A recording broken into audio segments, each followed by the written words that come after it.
Ladies and gentlemen, Barton Lynch. Great to be here at the Pipeline Studios. And this is what his back looks like right now. You know what? That is exactly what my back looks like. It's actually like that, yeah. Tough, even just getting down to the Pipeline Studios here. Thanks to A New Earth Project for their support and all that they do to keep the Stoked Bloke stoked and on the air. Thank you, PK.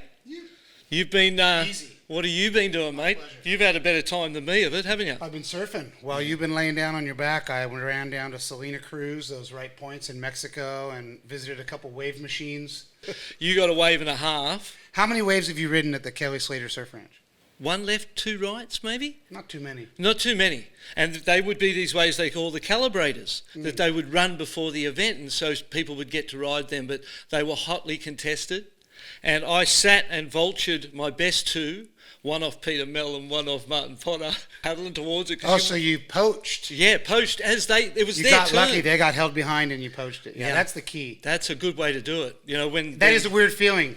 That wave doesn't it doesn't give you character, it reveals character. You're cheering for your buddy. Yes. And then you're so happy when he falls. Yes, you're not Julian Wilson. You're paddling to the shore to save yourself. You're not paddling to your friend who's being attacked by a shark. No. How was that moment in history and in time? We should go over some of the best moments in history, and that would be one of them. That would seriously be one of them. And it's one of those moments. So to paint the picture, and people have all seen the footage, I'm sure, of Mick Fanning, Julian Wilson, final at Jeffreys Bay. They're out in the water.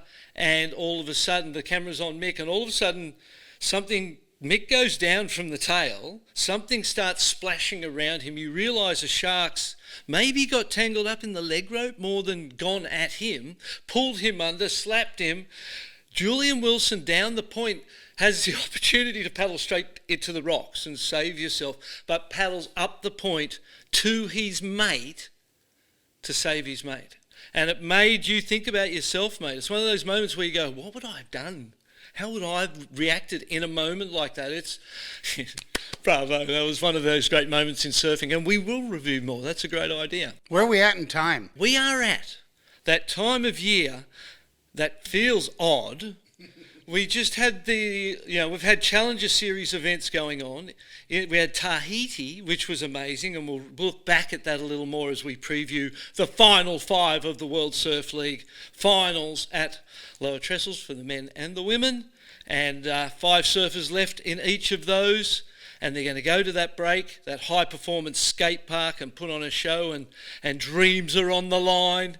So that's an amazing thing, but it's September. And the Hawaiian winter hasn't even started. And you're kind of finishing something. And it just, for me, it feels like an odd time of year to be finishing things. We just had the longboard event down at Bells Beach. And now we're into the final 5. And then we'll go back to other stuff. Then we're going to go back to, we're going to have this big crescendo of the world champion, and then you're going to go back to some Challenger Series, Spam Surf Series. The Spam Surf Series this winter, highly anticipated. Highly anticipated, mate. Free Musa bees. I'm looking forward to working. Yeah. And you know what? In the conversation and being absorbed in the conversation, the back doesn't hurt as much because your mind's off it. And I noticed it in the car. I was driving down here and I said to myself, and I wasn't even out of our neighbourhood onto the highway, and I said, well, I obviously can't drive this week. If I go up for spinal surgery this week, I won't be able to drive. And as I said I won't be able to drive, the next thing was, geez, I feel good. What's that? And I was driving and my body had just released and I was like, well, maybe I could drive. And then I started feeling sore again. I was like, wow, this thing's so impactful, influential, and so just powerful in the way it helps you and interprets pain, and the way this thing's been going on has been a lesson in tolerating oneself. So you've been out with we'll call it a bad back, but really what's the real diagnosis? You got some floaters in there, huh? Yeah. Hitting nerves and stuff? Yeah. I've got the jelly's been squeezed out of the cushions. That's what they say. You want the whole thing quick. Whole thing quickly. Is we see a jam donut as the disc between the spine.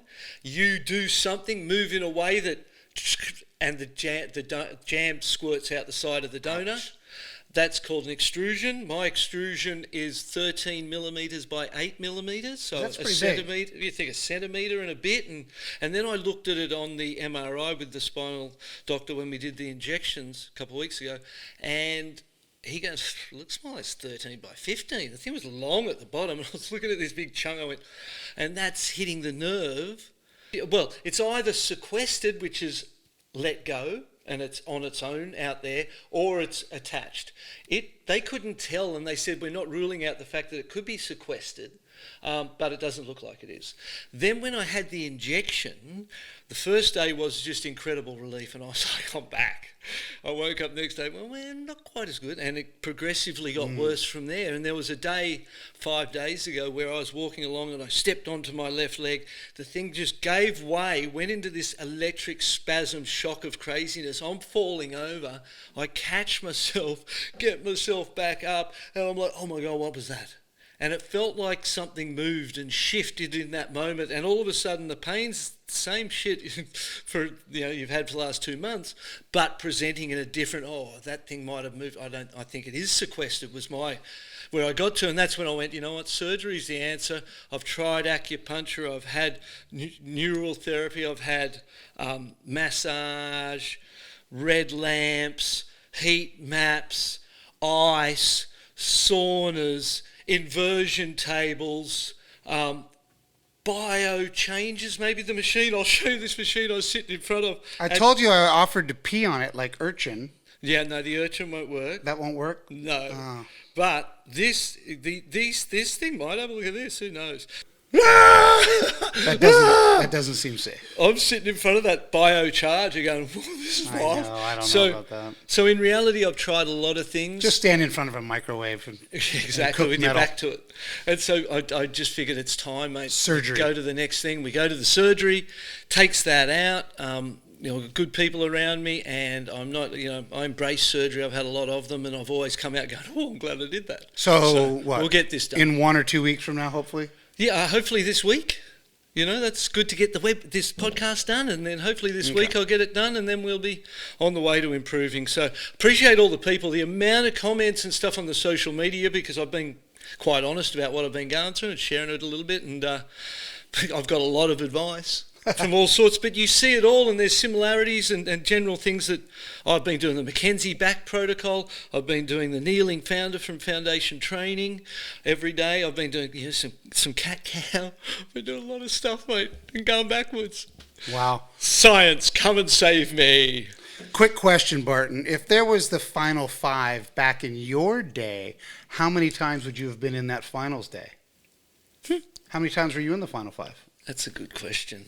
I had a first, second, couple thirds, so maybe quite a few times. At least 4. So you would have had a lot of opportunities on those final days. Yeah. Where would you have wanted a final day to be back then, considering your talent level, the people you were competing against, and the boards you were riding? For you to have an advantage on a finals day, what would you have wanted? Macaronis, a left or something? No, I would have gone Manly. I would have gone for the Small, worst blown surf. out Manly. I would have gone for the worst surf you could find, and I would have been 5-time world champ. I feel like very much in the the same vein as Felipe finds himself, because the worse it got, the better my chances got. You know what I mean? If it was 1 to 2 foot little rights, better little backhand rights. No, you go bang up and down in that thing. I could get up and down in that thing tight, quick.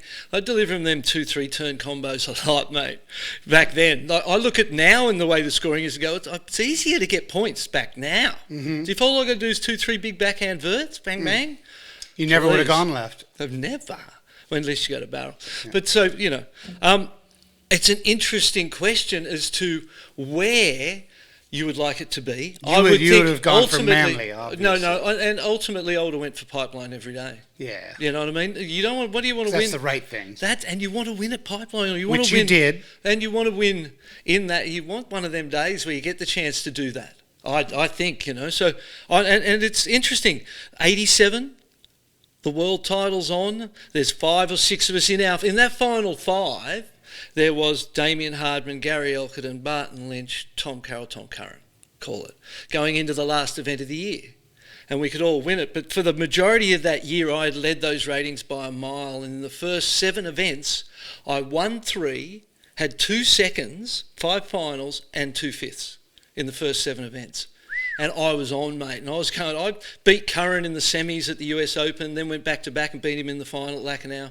And I was like, I am the best surfer in the world right now. It felt like that, you know what I mean? Inside, you're like, go, let's go, anyone, bring it on, you know?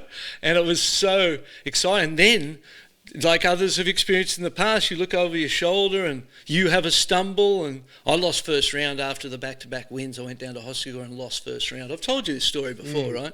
But it was Manly. That's where the final event was, and I had to lose a world title. I had the opportunity to win a world title in that dream destination. At home. In front of family and friends, and prove what you've been telling them for however many years, decades, going, I'm going to win a world surfing title. And you lost. And they look at you and you go, Muppet, you're not doing that. How did you lose? And I lost. I just started. So I go down to that next Hossegor after the back-to-back victories, and I'm putting my jersey on, and Greg Clough, who's been my long-term sponsor with Aloha, comes up to me and says, I think it's best I don't make your boards anymore. And it blindsides me out of nowhere. And I'm like, he was a father figure to me. And it made me think in that moment about an argument we'd had after Lacanau, where you think someone doesn't take anything of what you've said in a drunken moment together or whatever, and they do. And they go home and their wife goes, hey, you're not going to let him talk to you like that, are you? What are you doing? You know, something like that. And it came back and he dropped me right there, and I had Shmoo in that heat. Rest in peace, we love you.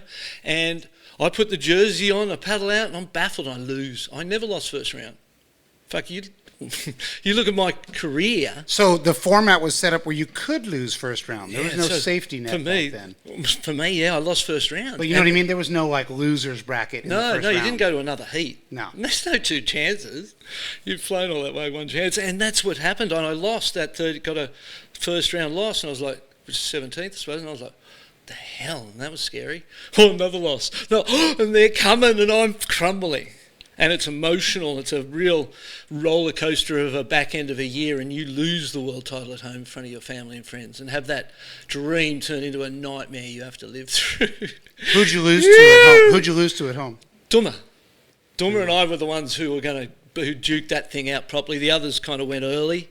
Elko made the final, and he got second in the world. That year I went from first to third. I finished third in the world, but I made the final of that last event, and the final of the event was me and Dummer at home. So I put up a show in that last one, and I was there, and we were duking, but Dummer was just so strong, and there was no. And then the next year, come here, and things play out, and you go, what?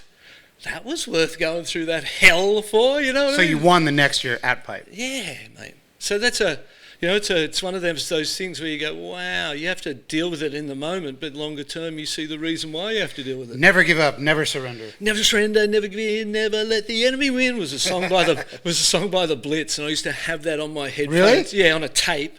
Yeah, and have that in there. I listened to all sorts of different ones. Winter, spring, summer, or fall. James Brown, that was a beauty before heats.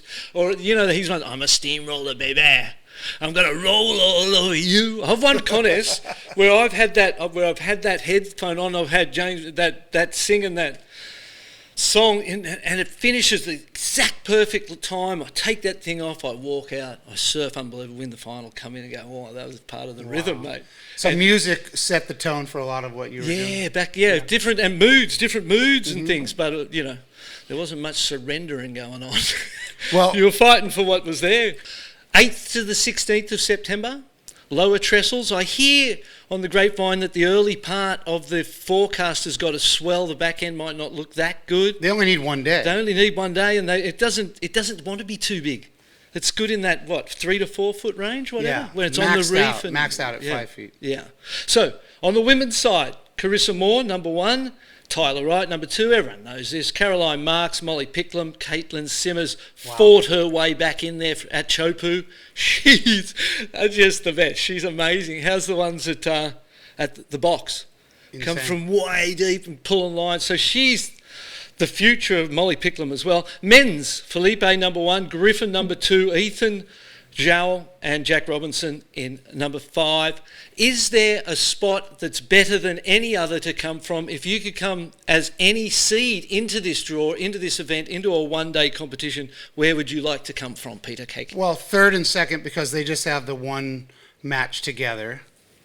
And well, third or second, yes, that's my opinion. That's your warm-up. Yeah. And If you're steamrolling, you're going to send a message to that final guy who's just waiting and waiting. I don't think it's going to rattle Felipe, but yeah, number 1, you have to go number 1, Yeah. always, and lead from the front. But I love the idea of getting momentum, something that I feel like is super important in that day, and brings us to your comments about Griffin.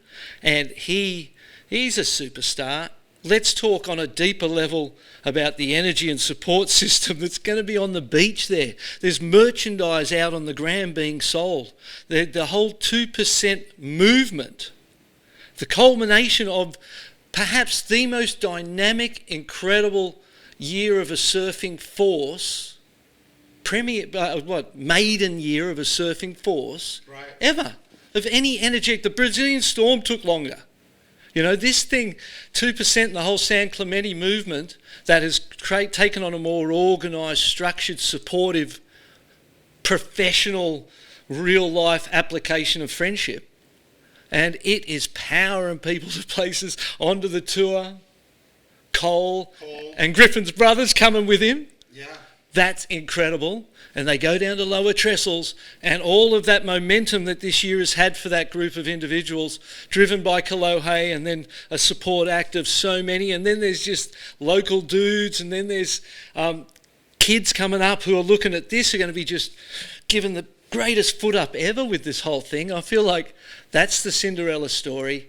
That's the way it could go if Griff is fast enough on the rail. And I feel like that's what we've got to look at. We'll look at the men's side first. It's going to come down to who can match Felipe for speed on the rail. Felipe is just so fluid and so fast on the rail, that's why he's the world champion. He has all the airs, but he doesn't necessarily need to rely on them hardly ever. He didn't last year in the finals. Because the rail game is so fast on the rail, it's so fluid, there's variety in the top turns, and then there's finishing punts. It's just sort of picture perfect for that venue, for that moment, and anyone who's going to beat him, and we'll start at number 5 and we'll work our way down, talking through their rail game and its ability to match Felipe's speed on the rail, and then sear and depth in the turn. The depth in the turn, the rail gouging deep into that turn, that's going to be those two are the two primary things that need to be considered. Obviously, it's won and lost in a lot of ways on wave selection, and that's standard and always. Hopefully there's enough waves, though, on that finals day that's not going to be too much of an issue. And that's one of the things with that venue, is those long-travelled, slow-moving south swells that have 20-minute lulls in them are terrible for competition, terrible for broadcasting, and scary as a competitor, because I just hope it's consistently. So if it's consistent, game on, everyone gets a chance. If it's one of them inconsistent swells and the chess game comes into it, that's a different game. Jack Robo might be the most accomplished mental chess player in the top 5, besides Felipe, who's obviously gone all the way, but his chess playing isn't the reason he's a world champ, it's his surfing, really. Fair? Right. Yeah. So, Jack Robo on the rail. I don't think Jack can be his smooth, silky snake in the grass. I think he has to look. I think he knows. Yeah. He knows. He's going to manufacture a little more. It looks like he's doing effort, you know. Yeah. And he can do good airs and waves of that size. Sure. You know, he can find good sections. He can punt huge straight airs and crazy stuff. So that game is something that he has that Joel doesn't have. And would be something almost, you imagine you're the first heat of the day, that first one of the day. Setting the tone. You could go out and if it's just one on turns and they don't go to airs, people go, well, it's set the tone for the day. They weren't going to score airs. They've got to score airs early in the day, you think, to make it exciting. And those guys, I believe, are in their head-to-heads, 4-5. And you go, who's got the 4, who's got the 5? I go, I don't know, let me pull it up. But Jack Robbo coming in after Chopu, winning that event, starting the year like he did, looking like he's going to go to town, gets injured, has to go off to comes back, wins events, goes to Final Five. What a year anyway, regardless of what happens, Robbo. It's an amazing year, mate, isn't it? And all the signs, I think you'll agree with me, all the signs, there's the head-to-heads. So that's Robbo's got him 5-4 at this point in time. So it's very close. Average heat score, 30. He's got a higher heat score, old Joel, and then maximum heat score, he's higher again. So in the moments of flair, you can see why Joel gets those big scores, and then Jack's just always there, and he's got a competitor's mindset as well as a crazy talent's mindset. So we don't know where it's going, but whoever wins that one has got to be on their game, because no one, when you think of Ethan Ewing at his best, who's in number 3, he can match the rail speed of anyone, but with power. But how's his back? Is he back from back injury? Did we get a We saw confirmation? footage. Yeah, we've seen footage of him surfing lowers on the gram, and he was looking in good form. Okay, so he's not out of it. He's no. in. So that, and then whoever, then they get to Griffin. Oh my gosh. Griff's waited. That's sorted itself out. There are a couple of good battles. I'm already exhausted from thinking what's already happened. Yeah, well, that's the starter day. It's always maybe more interesting, but then you get to the trophy end, and Griff comes up against someone who's got momentum. Everyone's on the beach to pressure cooker. It's the situation you want to be in, but you may have had to have been in it and failed to have the tools to be in it and succeed in a moment like this, which is what I had to go through. Spoken from experience. Spoken from experience. It's going to be tough to match that support on the beach and not be overwhelmed, right? Far out, I don't know. It's scary. Because I'm rather just skulk in, skulk out. I don't need you all yelling and carrying on. I'm scared. No, stop it. It's kind of how I'm trying to make less of a fuss, not more of a fuss. I think Griff can handle it. He really enjoys it, though. He likes the party and the friendship, and he's going to give it his all. And don't you think that when it comes to maturity and personal growth, who you look at, to be a great surfer, to be one of these top 5, you have to be a freaking evolved soul. Right. You can't just be there and be a dummy about stuff. You need to have thought hard about yourself, evolved yourself, looked at your behaviour patterns, understand your behaviour patterns, all of those things that are more important than the surfing. All of these guys have done that extremely well and created these incredible opportunities for themselves. But when I look at Griff, I feel like he's come the furthest. He's really, those diary entries that he would publish, where he opened his heart, mate, let people in, tell them what he's feeling. And that's courageous, owning it. It was so cool. And so to me, I'm with you. I don't think it gets to him. I think he's good enough, just want an early start. You want to get going in your heat quickly. You want to catch waves and surf, mate, because as you sit there, it's a lot to carry as you sit there if you're not surfing. If you're surfing and the rhythm's going and the rock and roll's playing and you're hitting stuff and the crowd's going, it'll be the funnest time ever, especially if you win. You talked about how Griff might have to get there, fail to come back and win, the experience kind of that you had where you thought you were going to win in 87, but then you won 88. Well, he kind of has got right there. He got to 6th, right? Last year before, real close, and missed out. And he already has a couple moments of missing out on that Final 5, being in his hometown. Watching it. Painful. Painful. I'm sure he didn't go to the beach. I'm sure he didn't go down and watch. He must be big enough that he was. Yeah, I agree, mate. Yeah, so maybe he's already gone through that suffering, and now he's ready to capitalize. And I think the energy, the momentum, the whole thing's a fantastic story. Felipe going 2 back-to-back world titles, and then you look at Isolo and Adriano and Gabrielle and the whole thing that's gone on there. So wait, has Felipe won twice? No, he's on the verge. He's only won once. Yeah, he's won once. Yeah. One world title last year's, but back-to-backs are hard to do. So is Felipe going to have the Brazilian Storm support, or is he going to have some? Is any of that 2% going to go his way? I don't think any of the 2% that goes his way. Even though he's kind of been living there for 8 years? No. I wouldn't think. No, it's going on. Imagine you're at your home beach and they're going for the Brazilian guy. What?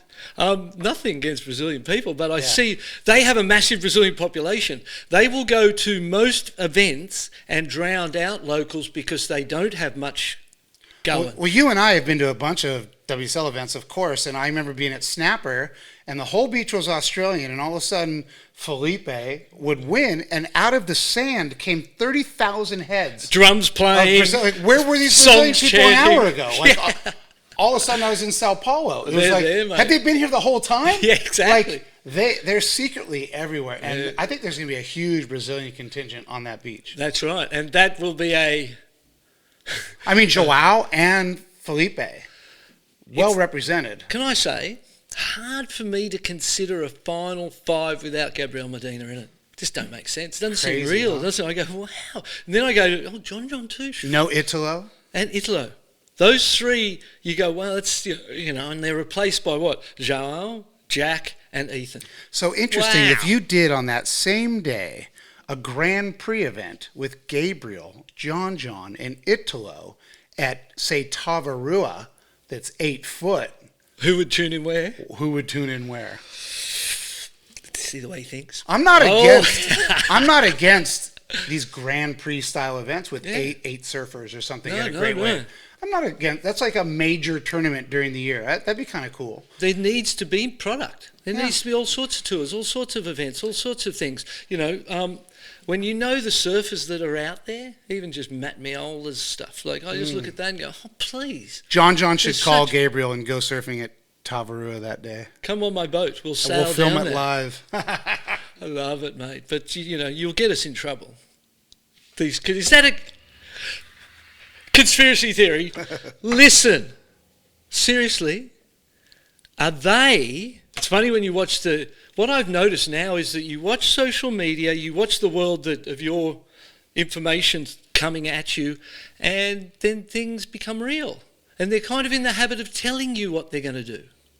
And, you know, the whole food stuff, all the food stuff, farms being burnt down and animals slaughtered and all of that stuff into food shortage and fake food. You go, is it? And now I'm watching COVID 2.0 and I'm thinking, they're not, well, they were always going again. Fair call? 100%. Yeah. Always they were going The again. first one was Yeah, let's see how they respond. Let's throw a couple. How'd they go? Well, they bent over there. They did that. We could have uppercut them. Hey, let's do it this little bit different this time. round 2. Round 2. How do we Mate. capitalize on round 2? You and I, by the way. Um, Should we invest in Pfizer? Let's get back to surfing, ladies and gentlemen. That was a brief interlude. Top 5. So it ends up Who do you got? women. No, men. Oh, just Who- as a who's result. your winner? See, the arms got crossed then. Body language. I was like, oh no, I'm scared. What do I say? Can't call it.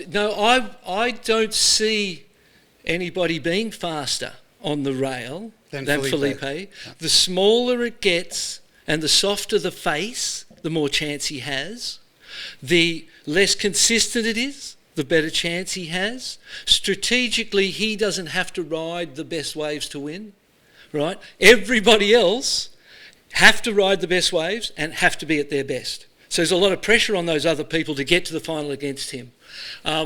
Best of 3 is it's a beautiful little cakewalk because you get a chance, stuff it up, who cares, let's go, have a warm-up, epic. So I find it hard to see him being beaten, but I do love the fairy tale of Griff. Cool. Women in uniform. I mean, Stephanie Gilmore showed us last year that 5th can win. 5th can win. Yeah, it's not that big a day. She was even apologetic about it. And she... Right when they put the microphone in her face, she said, "We know who the real champion is this year." And she was referencing Carissa. Of course, WSL never aired that part of the interview again. Yeah, I saw that too, and I loved it. I burst out with a smile because, you know, we think it's bullshit. Yeah. We think it should be one on a year-long tour.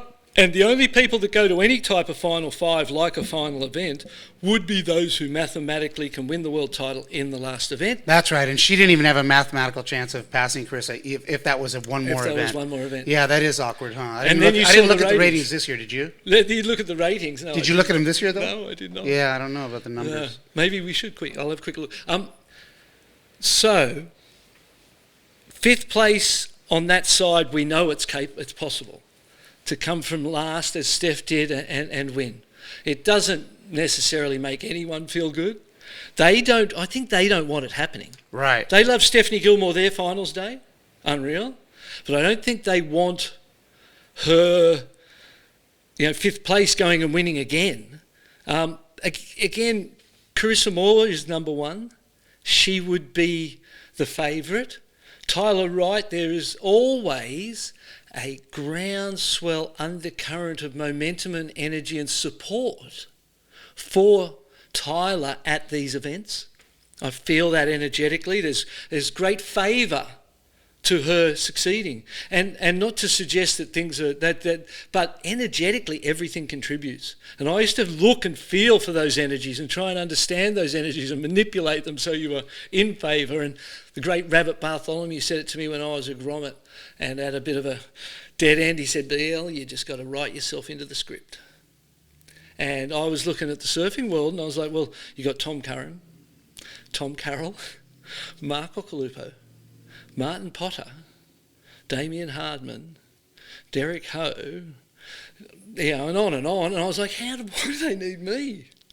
They don't need me. Look at them. Look at the lineup, mate. 3 of the greatest of all time, So, you had to write yourself into the script. They had to need you there. And they needed me for the wah, wah, wah, wah, and I would stand up there in front of the media and support the sport and make them understand that we were more than just beach bums.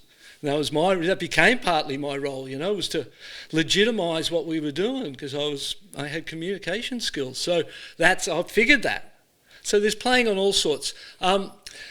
Carissa deserves more world titles. Carissa, in my mind, should be at 8 with Steph and Lane. And if she was there with them and there were these 3 greatest of all time, they had 8 each, I'd go, yes. I look at 5 and I go, that just doesn't feel right. Maybe it speaks to the vulnerabilities of her personality in competition at times. She's maybe lets things get to her and the emotions of moments, and it's a hard job. We've talked about that before. It's a tough gig. But so, and that's funny that we look at that and we both agree that, 8's most probably more right. So I'm right down with her holding on, her winning. Tyler O.C. Merritt as well. Caroline Marks, and this is so sad for me to say. As a goofy, there's one goofy in 10 surfers. What's going on? Where's your goofies? Where's the goofies, mate? Literally. Italo, Gabriel, Iago. They were close. All of them were close, weren't they? And maybe that's a sign that the backhand re-entries... Tati didn't make it this year. Yeah, after a great year last year. Those backhand re-entries are a point of difference for Caroline Marks. And after not seeing another backhand surfer the whole event in any heat, I would love to be that person. I'd love to come out and give them some reason other than cars and speed. To see something different. And to go, and see how they go. And if she hits 2-3 big open face set waves with big turns, they'll go 8s and stuff. And that'll be a consistent basis that she could win the event with, I believe. So she's got a great advantage. I want to see more goofies in there, boys and girls. The girls, that's okay. We got one in there. The boys didn't even get a representative. The men, the women, sorry. Feel like boys and girls to me because I'm such an old fella. 60. So then you go to that first battle, the one we spent most time on last time, and Caitlin Simmers takes on Molly Picklum. Ooh. And that's sick. Molly's pretty amazing, huh? They're both. So Molly's a little more experienced, a little more professional, a little more controlled. I'm just getting the stats up, people. Just getting the stats. She's amazing competitively. Molly is. Yeah. And probably more than the natural amazingness of Katie.